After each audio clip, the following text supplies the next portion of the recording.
Latinoamérica vivió un año cargado de acontecimientos. En 2022 hubo cambios de gobierno y crisis institucionales. Los fenómenos meteorológicos tampoco dieron tregua en la región, donde cada vez son más recurrentes. El año empezó sombrío para Perú.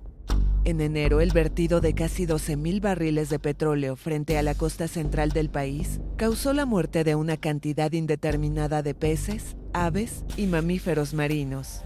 El desastre es considerado la peor emergencia medioambiental registrada en el país. En Petrópolis, una región montañosa cerca de Río de Janeiro, una tormenta devastó barriadas enteras y causó más de 200 muertos. Según las autoridades, fueron las peores lluvias en el municipio desde 1932. A lo largo del año también hubo corrimientos de tierras, muertes y desplazados en otras regiones como Paraná, Minas Gerais o Santa Catarina. En Venezuela, las lluvias provocaron un deslave que cubrió el pueblo de Las Tejerías en el este del país, matando al menos a medio centenar de personas. Y en Centroamérica, la tormenta Julia dejó medio centenar de muertos y miles de hectáreas de cultivos dañados. En América del Sur, debido al aumento de las lluvias, las famosas cataratas del Iguazú llegaron a registrar un caudal casi 10 veces mayor al habitual. En el terreno político fue un año de cambios en varios países. En Chile, Gabriel Boric se convirtió a los 36 años en el presidente más joven del país. Llegó con la promesa de un estado de bienestar y la meta de convertir a Chile, según sus palabras, en la tumba del neoliberalismo. 6 meses después de asumir, Boric se enfrentó a uno de los momentos más difíciles: el abrumador rechazo a una constitución, producto de un largo proceso iniciado en la revuelta social de 2019. El mandatario se comprometió a impulsar un nuevo proceso constituyente que comenzará en mayo de 2023. En Colombia, el exsenador y exguerrillero Gustavo Petro se convirtió en el primer presidente de izquierda en la historia del país. El político asumió el poder en un país empobrecido y castigado por una violencia que no se ha extinguido pese al acuerdo de paz de 2016 con las FARC. La última guerrilla reconocida del país, el Ejército de Liberación Nacional, reanudó las negociaciones de paz con el gobierno, suspendidas en 2019 por decisión del entonces presidente Iván Duque. La primera ronda terminó en diciembre con anuncios de liberación de rehenes y acciones humanitarias, pero sin acordar un alto el fuego. En el plano diplomático, Venezuela y Colombia normalizaron sus relaciones. Los dos países reabrieron la frontera al paso de vehículos de carga tras 7 años de cierre parcial y 3 de prohibición total, y anunciaron la reapertura total a partir de 2023. Brasil también dio un viraje político.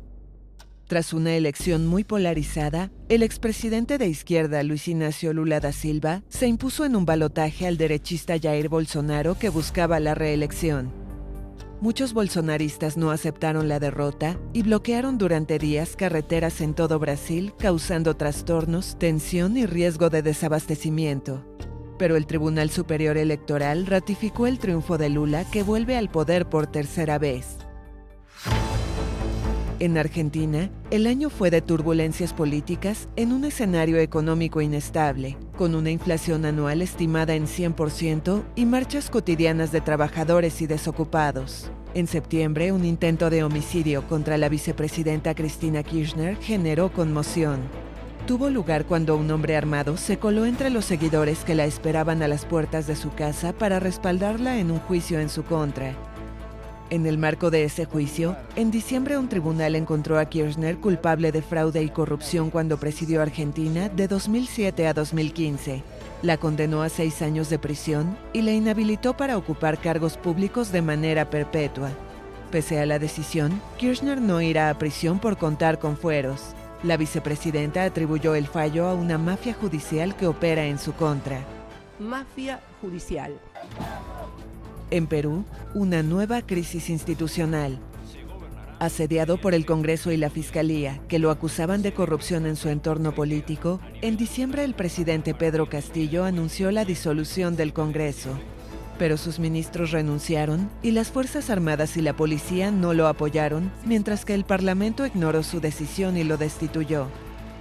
Rápidamente, los congresistas juramentaron a la vicepresidenta Dina Boluarte como jefa de Estado y Castillo fue detenido. Ecuador volvió a estar marcado por protestas indígenas por el alto costo de vida y declaraciones de estados de excepción en varias provincias debido a la violencia. En junio, el Congreso rechazó una petición de destitución del presidente Guillermo Lasso, acusado de provocar conmoción interna por las protestas indígenas. Además, el país volvió a ser escenario de violentas masacres en distintos centros carcelarios, convertidos en centros de operaciones de bandas criminales vinculadas al narcotráfico. La violencia también llegó a la Amazonía con un caso que tuvo repercusión internacional: el asesinato del periodista británico Don Phillips y del activista indígena Bruno Pereira. La policía señala como principal hipótesis que fueron asesinados por una banda de pescadores ilegales, actividad que era combatida por Pereira, especialista de la Fundación Nacional del Indio y defensor de los derechos indígenas. En Nicaragua, crisis entre la Iglesia Católica y el gobierno de Daniel Ortega. La tensión aumentó tras la detención del obispo de Matagalpa, Rolando Álvarez, quien fue acusado de conspiración.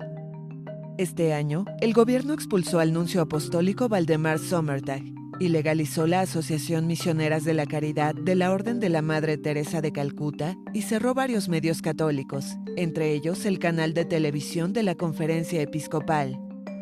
Más de 200 opositores han sido además detenidos en el marco de la crisis política en la que está sumida Nicaragua desde las protestas opositoras de 2018.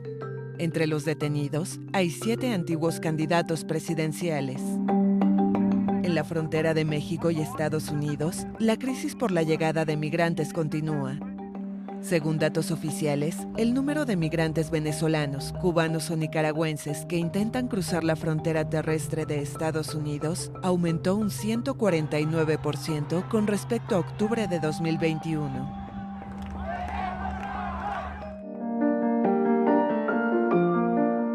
En Cuba, una nueva legislación colocó a la isla a la vanguardia de América Latina. En septiembre, los cubanos aprobaron un nuevo Código de las Familias que legaliza el matrimonio entre personas del mismo sexo, la adopción gay y el vientre subrogado. Poco después, las personas del mismo sexo empezaron a casarse en las distintas provincias del país. En la isla de Pascua, daños irreparables a un patrimonio histórico. Un incendio destruyó unas 100 hectáreas del Parque Nacional Rapa Nui y dañó unos 80 moai, las legendarias estatuas de piedra del territorio insular chileno en el Océano Pacífico. Argentina se despidió de Eve de Bonafini, la histórica presidenta de la Asociación Argentina de Madres de Plaza de Mayo, creada en 1977 para conocer el destino de sus hijos desaparecidos por el régimen militar. Murió a los 93 años. En la música también hubo despedidas. Los brasileños dijeron adiós a Gal Costa, una de las grandes voces de Brasil que murió a los 77 años. También falleció a los 79 años el cubano Pablo Milanés. El cantautor y fundador de la nueva trova cubana fue despedido por una multitud en Madrid, donde vivía desde 2017.